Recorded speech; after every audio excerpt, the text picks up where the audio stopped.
yan'an ka don kuma la an bɛ foli di an ka commune ɲɛmɔgɔw ma n'o ye maire n'a ka représentant ye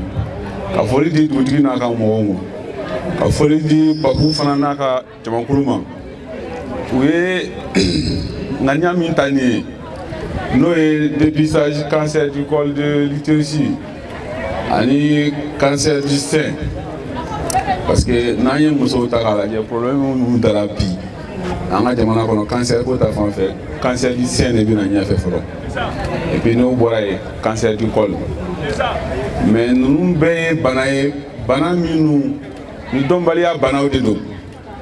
o kɔrɔ ye mun ye mɔgɔ min sigilen bɛ so kɔnɔ n'i tɛ bɔ ka taa ɲɛɲini kɛ bana ninnu b'o olu de sɔrɔ mɔgɔ o mɔgɔ ne bɛ wuli ka taa ɲɛɲini i n'a fɔ Papu n'a ka mɔgɔ ye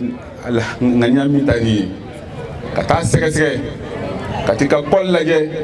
au moins san kɔnɔ siɲɛ kelen ou bien ka t'i sin lajɛ au moins san kɔnɔ siɲɛ kelen a ka ca Ala fɛ e b'i ka adamadenya kɛ ni bana in a tɛ ɲɔgɔn sɔrɔ hali n'a ka bɛ ɲɔgɔn sɔrɔ fana a ka ca Ala fɛ bana in bɛ ye joona kunbɛnni bi don a ma yaasa i bɛ se ka kɛnɛya sɔrɔ cogo min na donc an b'o hukumu kɔnɔna de la donc an CSF personnel bɛɛ bɔra médecin chef tɔgɔ la k'an bɛna fara ninnu kan ka mayamukaw dɛmɛ u ka dépistage kɛ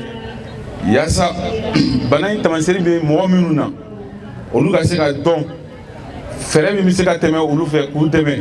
projets fana b'an fɛ yan minnu b'an dɛmɛ n'o ye MSF ye olu bɛ se ka dɛmɛ k'u furakɛ cogo min na yaasa u bɛ se ka kɛnɛya sɔrɔ voilà o kumakan damadɔ de tun bɛ fɛ k'a fɔ jama ye merci beaucoup.